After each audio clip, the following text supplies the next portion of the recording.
Okay, this is Survey of the Nonprofit Sector, Lecture 12, Foundations. The outline for this lecture, we're going to recap a bit about what we've been talking about in prior lectures. Then we're going to look at foundations prior to the 1900s or lack thereof, foundations after the 1900s, then look at some aspects of those current type of foundations and their lack of accountability, transparency, and the tax laws they benefit from. Then we're going to look at the case for and the role of foundations going forward, and a proposal from Reich and some examples. So a quick recap. Democracy involves a commitment to the equal standing of citizens and an equal respect for their interests. The problem is private foundations are more or less by definition the legal sanctioning, or more precisely, the legal promotion of plutocratic voices in democratic societies. In other words, we promote through the tax system the amplification of rich people's voices in giving them bigger tax benefits with their donations. The result of this is that the modern philanthropic foundation is perhaps the most unaccountable, non-transparent, and peculiar institutional form we have in democratic society currently. This is puzzling for a lot of people. Richard Posner, an economist, says a perpetual charitable foundation is a completely irresponsible institution, answerable to nobody. The puzzle for economics is why these foundations are not total scandals.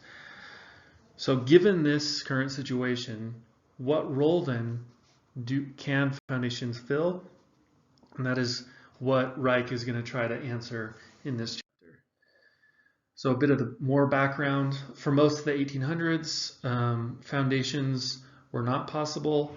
They had to be authorized and incorporated by a democratic body, and this was viewed as a threat to democracy, and so most of them were shot down. In the early 1900s, you had very rich people like Andrew Carnegie and John D. Rockefeller, and they were trying to create foundations. So in order to get his foundation passed, Rockefeller came up with a design that he hoped would be approved by the US Senate. So his proposal, he said, he would cap the size of the foundation at $100 million.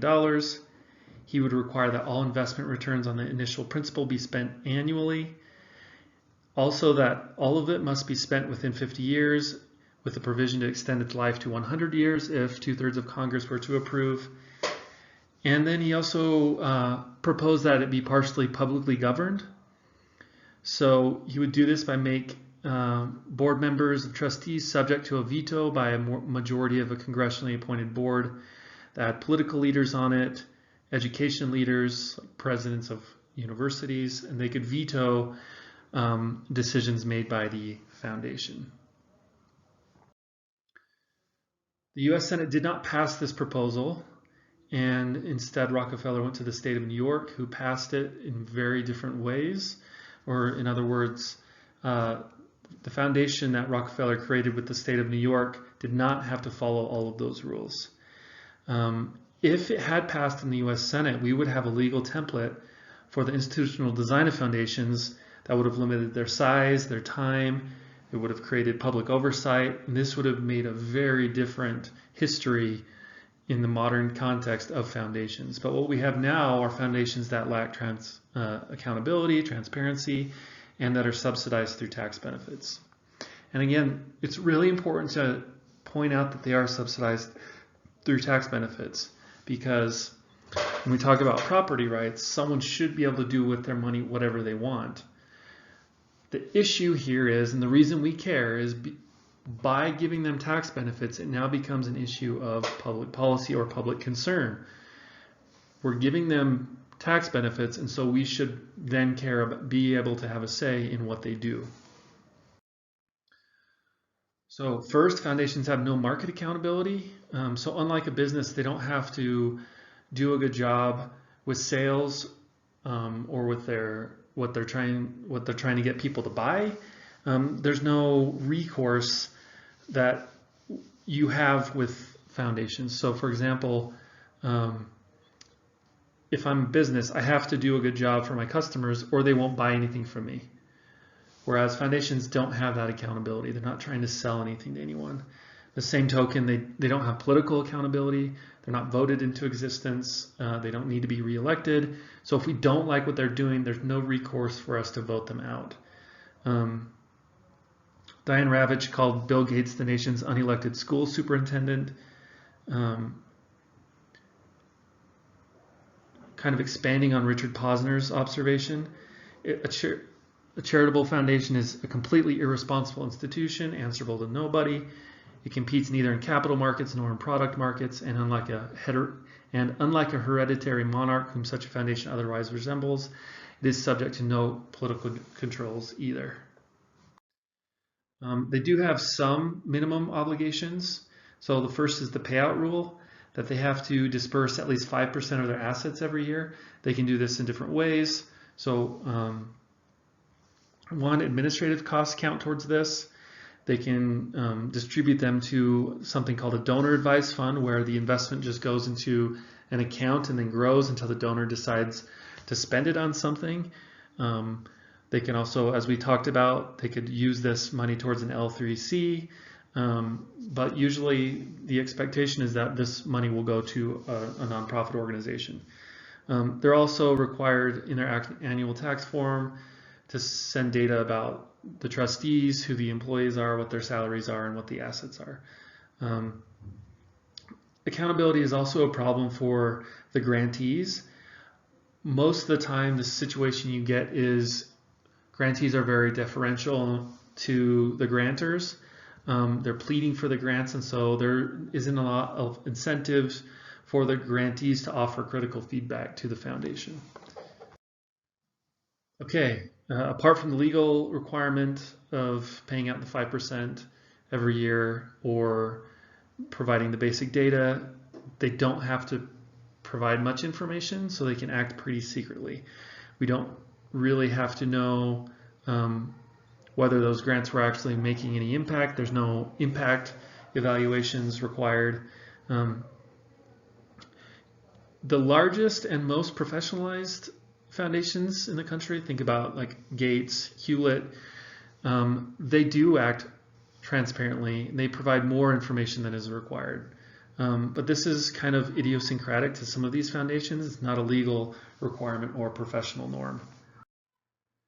And then finally, as I've been mentioning, foundations are tax subsidized in two ways. The donor makes the donation more or less tax-free. And then second, the foundation's endowment invests and grows more or less tax-free. So the question is, what would happen without foundations? Do we need foundations and all the privileges that come with them to accomplish the things that we hope to accomplish out of them, or to get the decentralization and curtailing of government power that we're kind of hoping for? Could we not just have normal donations to nonprofit organizations, and wouldn't that provide us with the decentralization and the pluralism that we want? Foundations might carry out this function, but ones that exist in perpetuity may not be necessary. So this decentralization argument, it does provide a plausible cause, but it's not a definitive case for why we need these in society. And so again, is there a stronger argument for why we need foundations in society? So again, we have the pluralism argument. They help overcome problems in public good production by diminishing government orthodoxy, decentralizing the definition and distribution of public goods. Not just the government and voters who get to decide what public goods are provided. If we have all these nonprofits and foundations, each providing public goods, then we've kind of decentralized the definition. The argument that Reich finds to be a stronger argument is the discovery argument. And this is that foundations and nonprofits can take risks in social policy experimentation and innovation that we wouldn't normally see in business or in government. Part of this argument and part of the problem is the presentism. So because of their size and longevity, foundations can operate on a different, longer time horizon than businesses in the marketplace and elected officials. We're going to get into this a bit more as we go on. And then I guess I'll spend a second here to remind you about some of the theories that we've talked about previously. So there's government market failure, the idea that the state only produces public goods desired by the median voter, and so nonprofits and foundations can fill in gaps or support new ideas. And then there's also contract failure theory, which is that customers don't trust certain types of goods produced by the market. For example, experience goods. So an experience good is something that you only know the value of it or know whether or not you wanted it after you've experienced it. So two examples of this are healthcare and education. We don't really know the value or what the effect of getting those is going to be until after we've bought them. You don't know if a health intervention is going to work until after you've tried to do it. You don't know the value of education until after you've experienced it and you've been educated. Part of the problem is there's a perverse incentive for profit. And so because we don't trust people who are looking for a profit to give us these experience goods, we don't look to them for provision. Instead, we look to the nonprofit sector. Okay, let's go on. So one of the issues is, and one of the arguments for the discovery argument is, we don't know what's best. So in general, we're all just trying to figure out what advances the general welfare, or what makes people more well off. The problem is no one knows exactly the best means to achieve that. In an election season, you'll hear a lot of people saying they know what's best and what's going to make people happy. But the reality of this is that at any moment, now or even in the future, we don't really know what's going to work best. We have good ideas because we have been experimenting over time, but there are in some things we have no idea what's the best way to achieve an aim. Examples, we don't know what policies will best reduce recidivism rates or substance abuse, what kinds of changes will reduce carbon emissions with the lowest cost to economic growth. So the idea here is that by stimulating and decentralizing experimentation in social policy, we're going to generate more experiments at answering the question, and the more experiments we do, this will give us a better shot at finding effective policies. This need for experimentation is never ending. So Reich adopts the stance that in democratic theory that we need to arrange democratic institutions to promote problem-solving experimentalist modes of governance. So we should try to set up foundations so they focus most on experimentation. This is similar to Justice Louis Brandeis's famous description of American states as laboratories for democracy. So one of the reasons we have federalism, one of the reasons we have states and we value states, is each state can be a place to experiment on a policy to see if then later it may work. This was a common example is in healthcare, where some experiments were tried with healthcare in different states, which then went on to become part of larger national healthcare policies. So why we lack experimentation currently? So citizens tend to expect and prize reliable outcomes in public policy. If you're an elected representative and you allocate funds to something risky, you're probably not going to get reelected. There is some waste in experiments because if an experiment fails, it doesn't lead to anything, and that is seen as wasteful. And you know, we can think of the cliche government as wasteful. So if we're doing things that make it appear even more wasteful, this is not going to be good. At the same time, businesses, they have bottom line balance sheets where they have impatient investors and stockholders who want to see returns now. So in business, long-term timeframes don't exist either. A really interesting current example is Amazon. Amazon had to fight and has been fighting for years. For the first many years of their existence, they were not making money, and they had to convince their investors that to be patient, that they had to change the time frame for what was acceptable for making money. And now, as we know, Amazon is making tons of money, hand over fist, but it took changing investors' time frames to do that. In the same token, foundations are governed by establishment types who tend not to take risks. If you've gotten to the point where you have enough money to create a foundation, it is the current system that has helped you do that. And so you're not really feeling like you want to change the system or take a big risk, because it's the current system that has gotten you to the point where you've succeeded. A big part of all of this is the idea of presentism. Presentism is democracies and businesses' systematic and pervasive bias in favor of the present. An issue here is that future people don't have a vote, yet our decisions will affect their lives. There's a lot of evidence that humans tend to favor the present in the short term over distant and long-term outcomes. And this is a big issue because we have big problems like, for example, climate change. This is going to be a problem for the future, yet we don't necessarily care because presentism.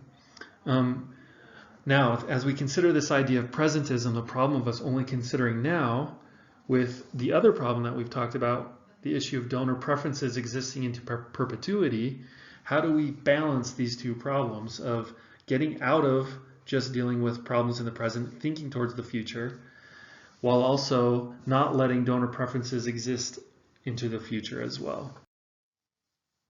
There's a quote here, a Greek proverb that I've always loved. It's, "A society grows great when old men plant trees whose shade they know they shall never sit in." In a lot of ways, the more a society tends to think about and take into account its children, its grandchildren, its great-great-grandchildren that it will never know, and do things that will benefit them, that is one sort of test that a society is becoming a great society. So how do we evaluate philanthropic discovery? How do we evaluate whether an experiment is successful? So one first is we could do some sort of social science review and make it a bit more scientific rather than just relying on anecdotes from the field. And then second, real success in the nonprofit or foundation sector may be if an innovation gets taken to scale either by the market or the state. If it's such a good idea and it works so well that it leaves the nonprofit sector and actually becomes a matter of public policy in democracy, or that it becomes successful in the marketplace and proves that it can actually make money. So Reich talks about some things that would be necessary for this to happen. So the first thing is that small family foundations probably couldn't achieve the type of experimentation we would need. So you would need professionalized and elite philanthropy. This is kind of an interesting idea, since Reich has been so anti-plutocracy up to this point. But I think he is right. Some of these big experiments require a lot of money, and so you would only get the big elite philanthropists who would be able to pull off these types of experiments. What time frame would be good? It's hard to know. Reich does side with Mill. He does think that perpetuity is unnecessary and even a problem for the social utility of a foundation. But again, the question is, how long should it be? So it needs to be long enough to outlast presentism, but it can't be perpetual. So what is the right time frame? Is that 50 years, 100 years?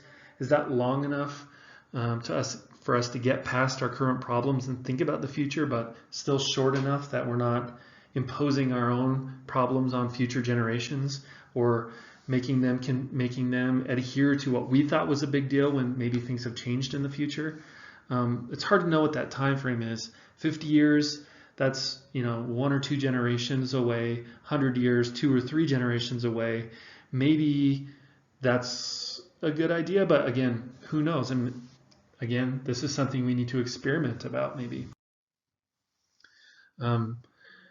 Annual public reporting that has long-term or intergenerational impact statements. Again, how many evaluations do we see?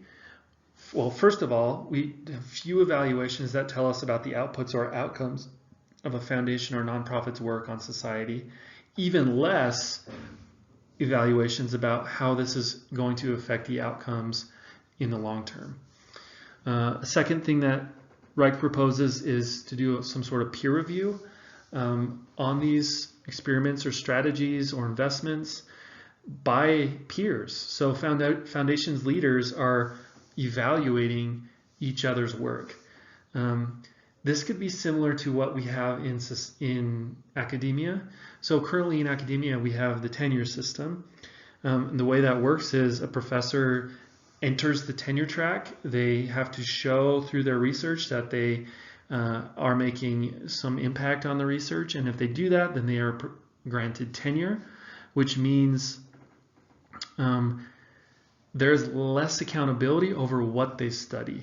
So they still have to demonstrate that they're productive in their research. I think that's a big misconception, but they're free to study whatever they want.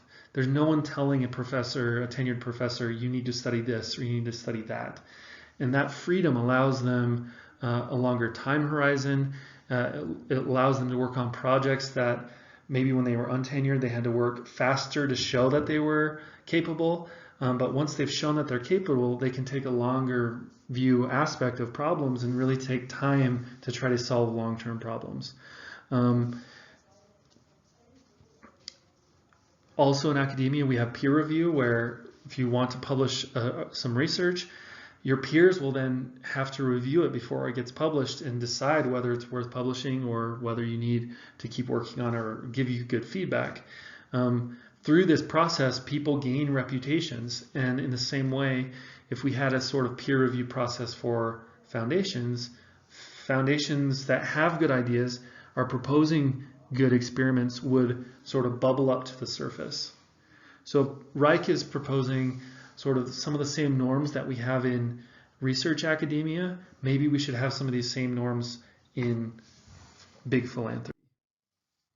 So a big question up to this point is, well, has this happened? Have we had experiments in the nonprofit or foundations where it was successful and it did lead to state taking over and doing that idea? So one of the best example is Carnegie and his idea of public libraries. So between 1911 and 1917, he created hundreds of public libraries. This was discontinued, but citizens liked libraries so much that this became universal, basically, in the United States, in local communities. Almost every town, city in the country has a public library. This started with the Carnegie Foundation.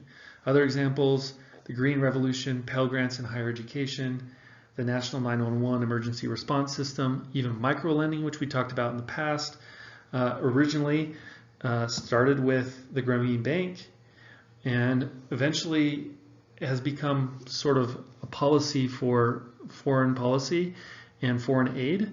Again, we're learning even more and more whether or not it works or in which situations it works. But again, this was something that started in the nonprofit sector and now has migrated a bit over to government. Okay, that's it for today.